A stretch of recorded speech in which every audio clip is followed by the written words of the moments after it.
다음 아이템 김현 기자가 준비했죠? 네, 이번에도 제가 준비를 했는데요.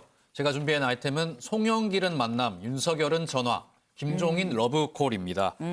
집권 여당의 대표가 직접 찾아가고 제1야당의 대선 후보가 직접 전화를 드리는 사람, 바로 네. 김종인 전 국민의힘 비대위원장입니다.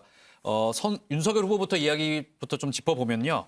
윤석열 후보가 설 연휴에 이제 김종인 전 위원장에게 직접 전화를 했다고 합니다. 선대위 해체되고 김종인 위원장이 아예 캠프를 나가면서 네. 처음으로 두 사람이 이제 연락을 한 거라고 하는데요. 네. 어떤 이야기 나눴는지 저희도 이제 좀 알아보려고 했는데 김종인 네. 위원장이 지금 제주도에 있는 것으로 알려지면서 네. 연락이 직접 닿지는 않았습니다. 하지만 어떤 이야기 나눴는지 알아보면은 김종인 위원장이 일단 윤석열 후보와 통화를 한 거는 인정을 했는데요. 네. 뭐 대단한 이야기를 한 것은 아니고 일반적인 정말 설날 인사 차원의 전화였다, 안부 전화였다 이렇게 설명을 했고요. 정치 현안에 대해서는 전혀 일절 대화를 하지 않았고 네. 국민의힘 뭐 재합류 뭐 이런 이야기가 나왔는데 여기에 대해서도 나는 뭐 다시 나온 집을 내가 다시 들어간다고 얘기한 적이 없지 않느냐 이렇게 이야기를 하면서 국민의힘 재합류설에 대해서도 적극적으로 뭐 부정하는 모습 보였습니다. 네, 김현 기자 오전 내내 이 김종인 전 위원장한테 열심히 전화 걸더니 끝내 연락이 안 됐나 봅니다. 네, 그렇습니다. 네, 아무튼 김종인 전 위원장 뭐 아무 얘기 안 했다라고 하는데 정말 안 했을까 싶긴 합니다만 어쨌든 또 다른 눈길 가는 포인트가 있죠. 바로 이 윤석열 후보가 이 김종인 전 위원장한테 전화한 날이 이 지난달 31일이란 얘기입니다. 왜냐하면 이 31일이 바로 이 송영길 대표가 나 며칠 전에 김종인 전 위원장 만났어라고 이 언론 인터뷰를 통해서 공개적으로 얘기한 날이 바로 이 31일이거든요. 때문에 김현 기자, 혹시 윤석열 후보가 송영길 대표의 이 얘기를 듣고 아차 싶어서 전화한 건 아닐까 하는 생각도 드는데 선후 관계 알아봤나요? 네, 그렇습니다. 일단 선후 관계를 정리를 해보면요. 송영길 대표가 김종인 위원장과 설 연휴 전에 저녁 식사를 했고 그 후에 윤석열 후보가 김종인 위원장에게 전화를 한 게 확인이 됐습니다. 네. 일단 눈길을 조금 끄는 게 앵커 말씀하신 것처럼 김종인 위원장과 송영길 대표가 만나서 뭐 이런저런 얘기를 했다. 네. 이 이야기를 송영길 대표가 언론에 31일에 얘기를 했는데 네. 이 설날 연휴였는데 윤석열 후보가 이 31일에 김종인 위원장에게 전화를 했습니다.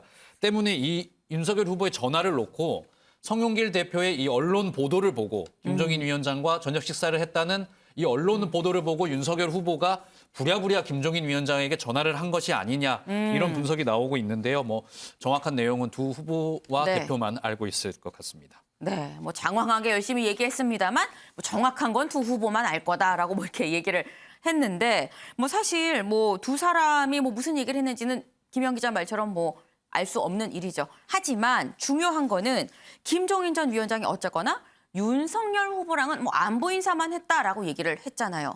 그럼 송 대표랑은 대체 무슨 얘기를 했느냐 이게 궁금합니다. 네, 그렇습니다. 이게 사실 뭐 김종인 위원장이 직접 이야기한 것은 아니고요. 네. 송영길 대표의 이야기를 저희가 좀 전달을 해드리고 싶은데 일단 송영길 대표, 김종인 위원장과 저녁 식사를 하면서 이재명 후보가 국정을 좀 잘 이끌어갈 수 있게 좋은 충고를 좀 해주시라 이렇게 이야기를 했는데 네. 김종인 위원장이 여기에 대해서 뭐 긍정적으로 답을 했다고 이렇게 이야기를 했습니다. 네. 그리고 김종인 위원장과 이야기를 해보니까 송영길 대표, 내 생각에는 김종인 위원장이 이 나라가 지금 위기에 빠진 상황에서 좀 잘 나라를 이끌어갈 사람으로 윤석열 후보, 평생 검사만 한 윤석열 후보보다는 이재명 후보가 좀 더 적합하다 이렇게 생각하시는 것 같다. 본인의 이제 개인 의견을 내놨거든요. 본인 생각을. 그렇습니다. 네. 이 본인의 개인적인 추측을 내놓은 상황인데 네. 이 송영길 대표의 발언 때문에 김종인 위원장이 실제로 뭐 민주당에 합류하는 거 아니냐, 이재명 후보의 지지 선언을 하는 거 아니냐 이런 여러 가지 이야기와 추측이 나오고 있는 상황입니다. 네, 뭐 물론 이 송영길 대표의 뭐 본인 생각을 뭐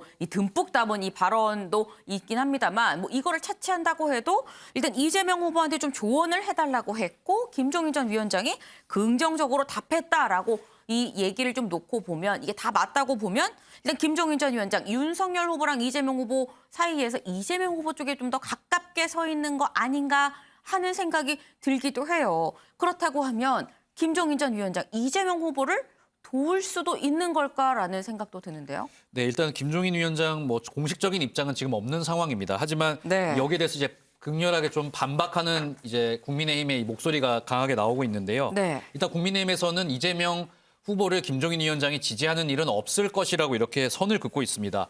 일단 성일종 의원 같은 경우에는 김종인 위원장이 원칙이 있는 사람인데 민주당에 협력하거나 이재명 후보 뭐 지지 선언한다는 거는 김종인 위원장을 욕되게 하는 거다. 그런 추측은 내놓지 말아라 이렇게 선을 긋는 모습 보였고요. 이준석 대표 역시 뭐 김종인 위원장이 저런 이야기를 하기는 하는데 이게 덕담 수준의 이야기일 뿐이고 이재명 후보는 김종인 위원장과 애초부터 철학적인 뭐 기본 바탕이 좀 다르다 이렇게 이야기를 하면서 김종인 위원장이 지지하는 뭐 이런 행동은 하지 않을 것이다 이렇게 이야기를 한 상황입니다. 네. 윤경호 위원님, 어쨌거나 지금 보면 뭐 여당이든 야당이든 너나 할 것 없이 지금 김종인 위원장의 안부를 묻고 찾아가고 러브콜을 보내고 있는 그런 상황입니다. 이런 걸로 봤을 때 김종인 전 위원장이 여전히 영향력을 좀 발휘할 수 있다라고 생각을 하는 것 같아요. 어떻게 보세요? 제 개인적인 견해 저는 전혀 없다고 봅니다. 전혀라고 영향력이 뭐 없다. 단언하는 건 너무 심한 거고요. 다만 송영길, 윤석열 왜 이렇게 접촉을 할까? 네. 상대편으로 가지 못하게 하기 위해서. 네. 그러니까 뭐 언론계 가끔 그런 얘기 하는 거 있죠. 남 잘 되게 하는 건 별로 힘이 없는데 남 못 되게 하는 데는 굉장히 영향력을 발휘할 수 있는 네. 예, 뭐 그런 가끔 있습니다. 김종인 위원장에게 이건 뭐 굉장히 인신공격이 될 수도 있는데요.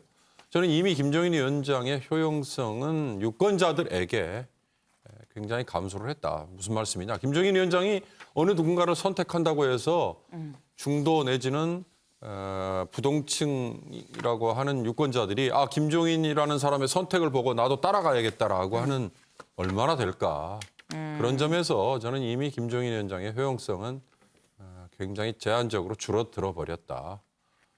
거듭 말씀드립니다만 정당이라는 거는 정강 그리고 정책 뭐 여러 가지 뭐 이념이나 철학 이런 것들 깃발 아래 그 우산 아래 하나로 뭉쳐질 수 있는 거잖아요. 근데 네. 김종인 씨는 그동안에 어떻게 보면 굉장히 기능적이고 어떻게 보면 굉장히 유연하지만 여야 뭐 보수 진보를 넘나들면서 항상 이기는 편이 내 편 이것만 계속 반복해 왔거든요. 그러나 지금은 유권자들이 그렇게 어느 영향력 있는 것처럼 보이는 어떤 사람의 선택을 맹목적으로 추종한다. 저는 그렇게 보지 않습니다. 그런 점에서 김종인 위원장의 영향력은 이제 거의 제한적일 것 같다. 좀 죄송한 말씀 드려야겠습니다. 네. 이 윤경호 의원께서 죄송한 말씀이라면서 굉장히 좀 짜게 평가를 이 김종인 전 위원장에 대해서 해주셨는데 요지는 이 김종인 전 위원장이 되게는 못해도 안 되게는 할 수 있다 때문에 그 점을 우려해서 너도 나도 이렇게 좀 이 안부를 여쭙고 하는 거다라는 말씀이셨습니다.